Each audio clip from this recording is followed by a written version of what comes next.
आज हम आपको एक ऐसी स्ट्रैटेजी बताएंगे जिस स्ट्रैटेजी के अंदर आपका कैपिटल तो सेफ रहेगा रहेगा ही, उसके साथ साथ अगर आपने थोड़ी प्रैक्टिस कर ली तो this strategy is literally going to change the entire trading game. हमारे स्ट्रैटेजी का नाम है इनसाइड बार। अब इस स्ट्रैटेजी में करना क्या होता है, आपका जो टाइम फ्रेम होगा वो 30 मिनट्स होगा और आपको एक मदर कैंडल प्लॉट करना है और उसके अंदर एक बेबी कैंडल प्लॉट करना है। मतलब एक ऐसा 30 मिनट का कैंडल जिसका हाई और लो दूसरे कैंडल ने ब्रेक नहीं किया है।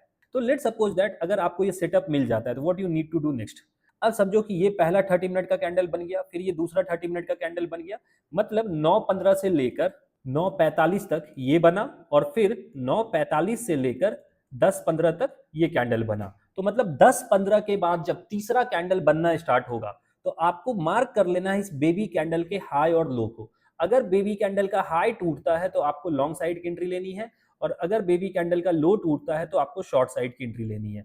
अब अगर आपने लॉन्ग एंट्री लिया है तो बेबी कैंडल का लो आपका एसएल हो जाएगा और अगर आपने शॉर्ट एंट्री ली है तो बेबी कैंडल का हाई जो है वो आपका एसएल हो जाएगा। अब मैं आपको इसे एग्जैक्ट चार्ट पर भी दिखा देता हूं। अगर यहां पर मैं खोलूं, हमारा ये विप्रो का चार्ट है, यहां पर आप देखोगे ध्यान से तो ये एक हमारा मदर कैंडल और बेबी कैंडल का सेटअप बना। अगर मैं ध्यान से आपको यहां पर आप देखोगे तो इस मदर कैंडल का सबसे पहले आप लो देख लो 187.08 और जब आप इस बेबी कैंडल का लो देखिएगा तो कितना है 187.13। मतलब लो ब्रेक नहीं हुआ और हाई भी ब्रेक नहीं हुआ, वो तो क्लियरली दिख रहा है। तो ये जो हमारा सेटअप बना दिस इज इनसाइड बार। अब आपको करना क्या था, जैसे ही तीसरे कैंडल ने इसका लो तोड़ा, ठीक है, तो आपको यहां पर एंट्री लेनी थी। यहां पर आपको एसएल मार्क करना था। ये जो पॉइंट था ये आपका एसएल हो जाता, ये आपकी एंट्री हो गई, ठीक है। और कैसे आप देख सकते हो वन साइडेड मूव आपको मिला। अभी मैंने आपको एक तरीके का सेटअप दिखाया। अब देखो सेटअप बनना बहुत कॉमन है, तो आपको सेटअप को क्या करना पड़ता है, उस सेटअप को कुछ फिल्ट्रेशंस डालकर एक वैलिड सेटअप निकालना होता है। मतलब जैसे फॉर एग्जांपल